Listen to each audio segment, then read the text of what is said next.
Blab. Time Warner Cable must be onto us. They're like, these guys are streaming live. We've got to prevent this from happening. Yeah. Well, anyways, paid AdWords to ads to your YouTube videos or courses directly to your Udemy pages. I just wanted to say I have tried that very minimally because I've heard but I don't do that anymore. Sometimes I will promote my YouTube videos just to boost the views when I launch the video, especially the promo videos for my courses, just to get over that 1,000 view mark to see if it helps boost the ranking for the long term. But I don't see enough conversion from those direct ads to the course site or to the YouTube video to make it worth it. It's not paying me back. I know instructors, I think Jerry Banfield, who he does a lot of AdWords, and I think he's in a video I saw, he spent over $100,000 in AdWords sending people to his Udemy course pages.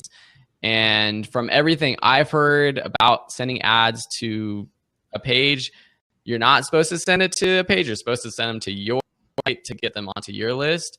So I don't know what's working out for him or for other people doing it. But Dave, do you have any thoughts about ads before I get cut off again?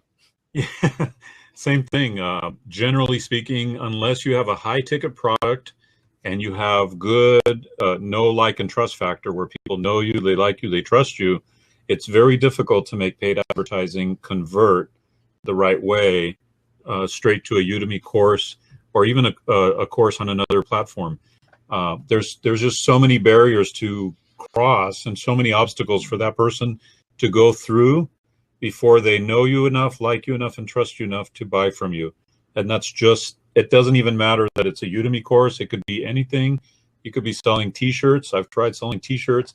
I've tried, let me tell you guys, I've tried selling just about everything using paid advertising. And with all that experience and all that time trying, there's only a few times when I've made it work straight to a product and they buy. And in that circumstance, that person has to be, that market has to be extremely hungry, extremely excited about the product. The product has to meet their needs so perfectly that they have to buy it right then. It's very unusual to have that circumstance. So I would not recommend spending money on paid advertising unless you are driving it to an opt-in form where you're going to have that person's email on your list for a long time, where you can work on them over time and build that. Or unless you have a big, expensive, high-end product somewhere in that funnel process, where on the back end that pays for your advertising that you did on the front end.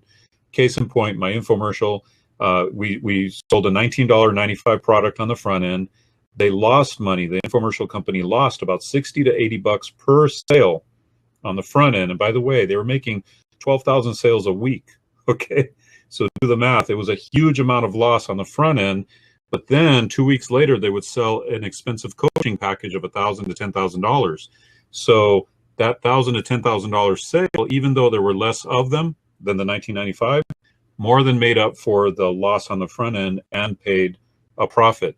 So if you have that scenario, and by the way, you know, not to say that you have to have an infomercial, but if you have, let's say, a $300, $400, $500 product on the back end, then you can make it work where you get an email list, you get an email list building from your paid ad, and then you quickly graduate them to your expensive package that is like your full-blown, you know, course with some coaching maybe and that kind of thing for $500 or $1,000 or even $2,000. Then you can make paid advertising work. And I hope that's clear for everyone, because I would hate for you to spend $50,000 or $100,000 over time on paid advertising. I look at my Google Ads account, my Facebook Ads account, I see 7,000 there and 15,000 that I've spent, you know, on these different paid advertising platforms. And I think, man, how much did I actually really make on those investments? Very little. So I don't want you to go through, you know, down that path. It's fun if you have a little extra money just to play with it and throw it, but that's kind of like going to Vegas and, you know, putting money in a slot machine and hoping you get the big payoff. So that's pretty much what I've got to say about that.